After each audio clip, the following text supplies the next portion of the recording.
Bismillahirrahmanirrahim. Assalamualaikum warahmatullahi wabarakatuh. Selamat pagi anak-anak kelas 4B. Hari ini kalian akan belajar tentang wawancara. Sebelum kita lanjutkan, untuk itu kita berdoa terlebih dahulu ya teman-teman ya. Berdoa mulai. Rabbi shrahli sadri wa yassirli amri wahlul 'uqdatam min lisani yafqahul qawli. Rabbi zidni ilma warzuqni fahma amin. Ya, alhamdulillah kita sudah berdoa. Selanjutnya kita akan lanjutkan ke pembelajaran. Ya, hari ini kita akan mulai dengan membaca. Kemarin kita sudah belajar tentang paragraf persuasif atau paragraf yang berupa ajakan. Lah, kemudian yang kedua, kita di pertemuan kedua ini akan belajar tentang wawancara. Apa itu laporan wawancara? Ya, ini contohnya adalah misalkan di sini ada namanya Nurul. Nah, dari SD-nya mana? SD Mandiri Bantaeng. Kelasnya 4, tanggal wawancara yaitu 24 Januari 2021. Kemudian orang yang diwawancarai adalah Puspita untuk teman yang diwawancarai. Kemudian setelah itu kita akan kuat untuk melindungi. Kuat untuk melindungi ini kita akan baca yang ditulis oleh Nurul Hidayati. Kak Puspita adalah seorang pesilat tangguh. Dia telah banyak meraih gelar, juara pertandingan tingkat nasional maupun provinsi. Berikut ini hasil wawancara saya dengannya. Jadi ini adalah bentuk laporan yang sudah dibuat menjadi kalimat. Nah, yang dibuat oleh tadi namanya atasnya Nurul Hidayati. Yang diwawancari siapa tadi? Puspita. Oke. Sewaktu Kak Puspita masih kecil, awalnya dia tidak tertarik dengan ilmu bela diri.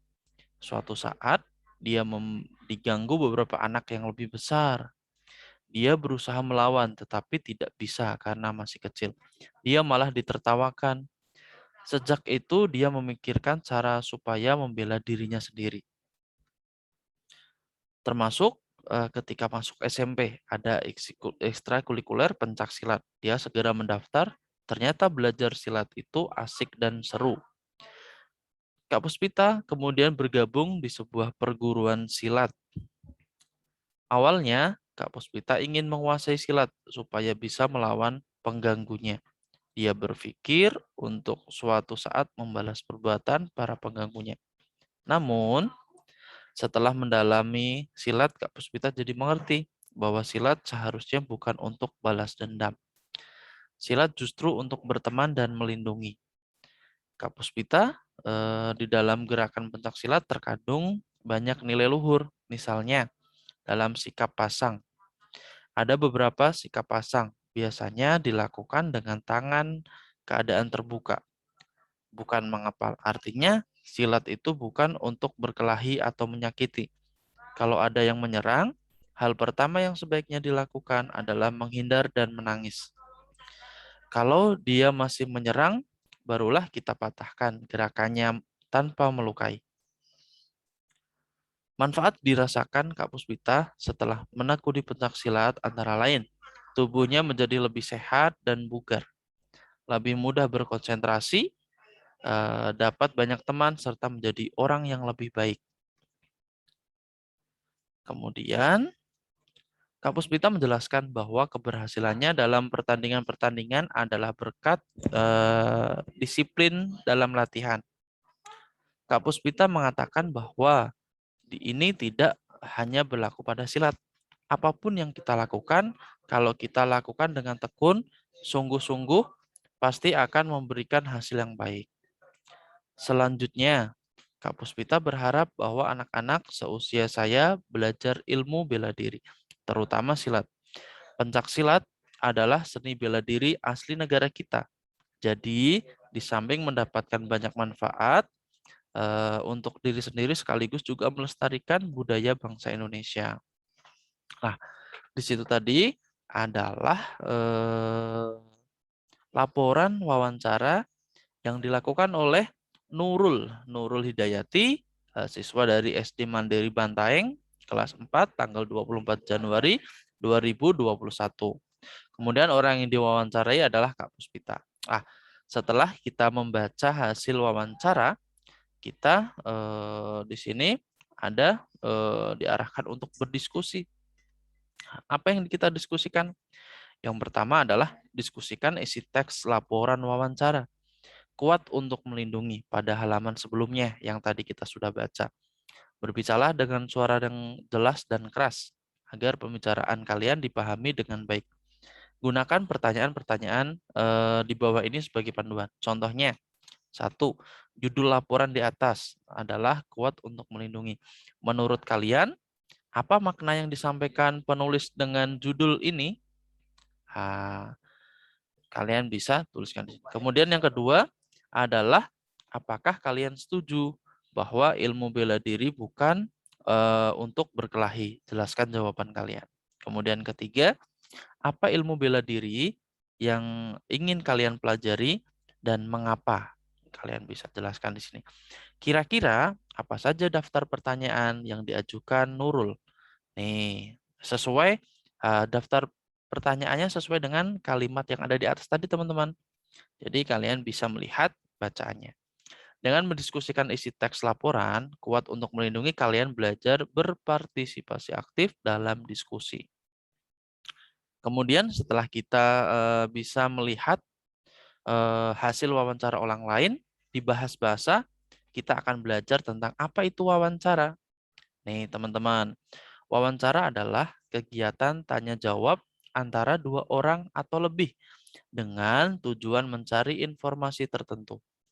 Lah, kegiatan yang dilaksanakan itu namanya wawancara, kegiatan tanya jawab antara dua orang atau lebih. Kemudian ada namanya pewawancara. Wawancara itu adalah orang yang mewawancarai atau orang yang mengajukan pertanyaan.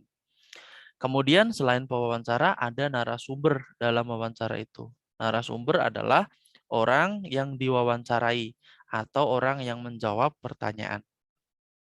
Lah, bagaimana Pak caranya untuk kita bisa melakukan wawancara?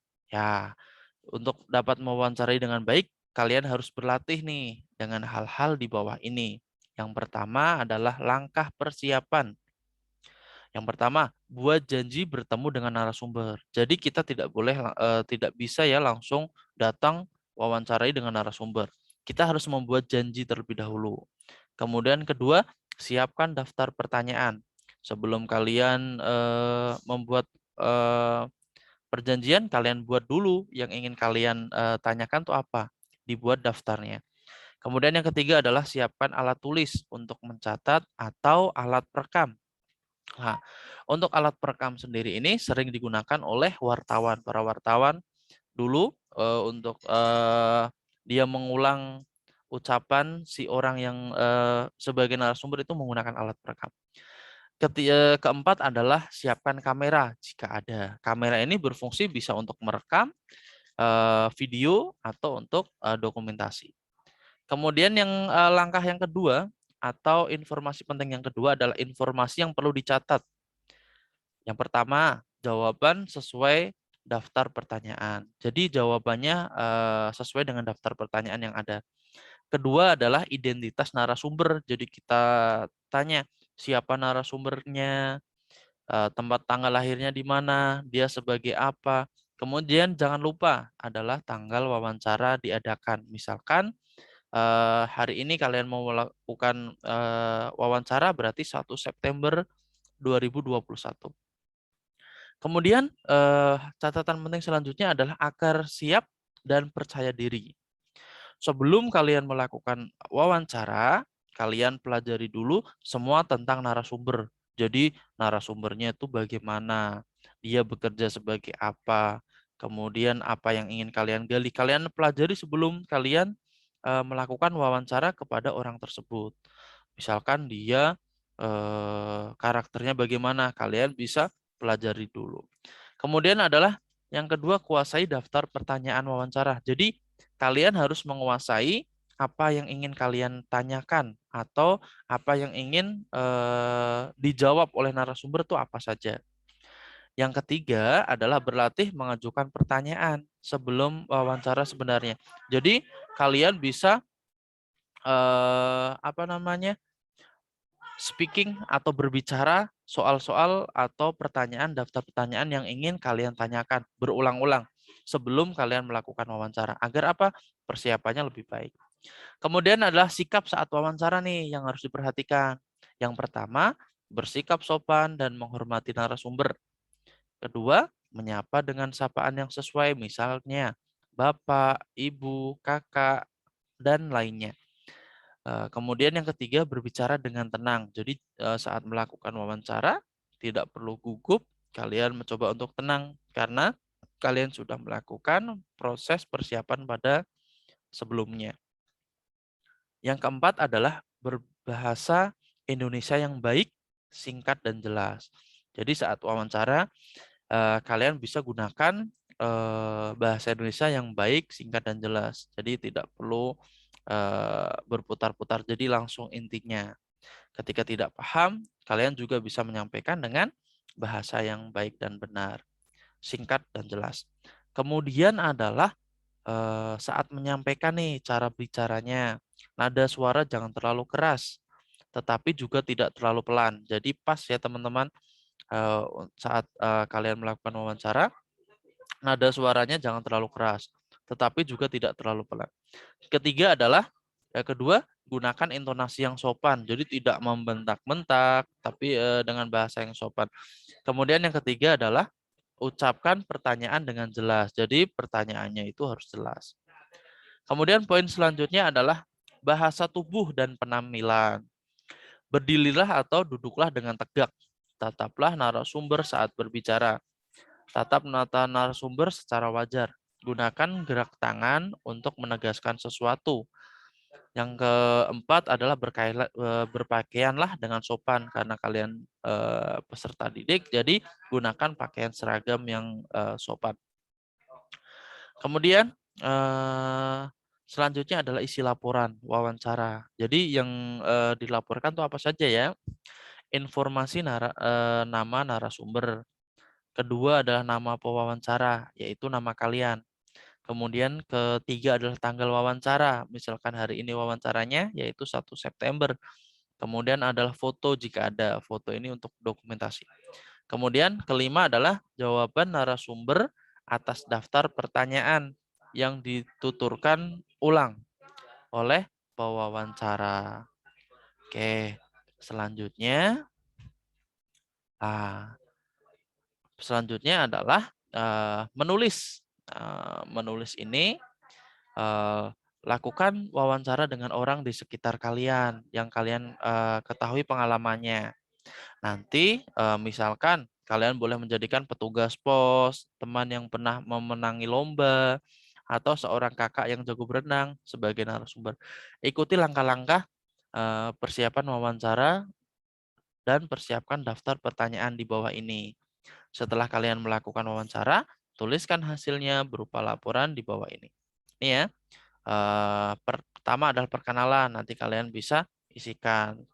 Kemudian salam, selamat pagi, sore, atau assalamualaikum, nama saya bersekolah di, dan sebagainya.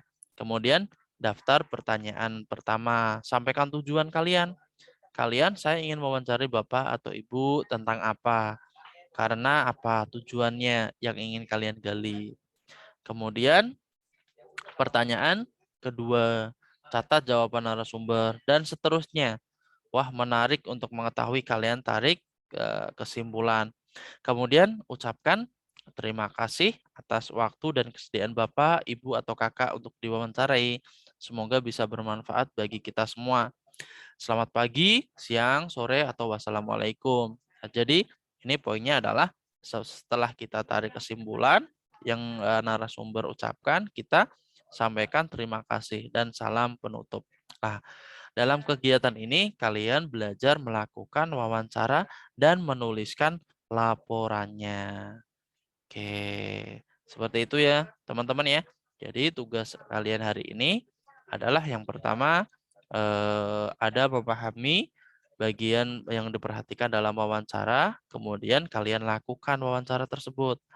Untuk wawancaranya, kalian bisa mewawancarai orang terdekat kalian. Contohnya bisa wawancara ke ibu, karena di masa pandemi yang paling aman adalah wawancara dengan keluarga kalian. Contohnya wawancara dengan kakak, ibu, bapak, nenek, paman yang ada di rumah kalian.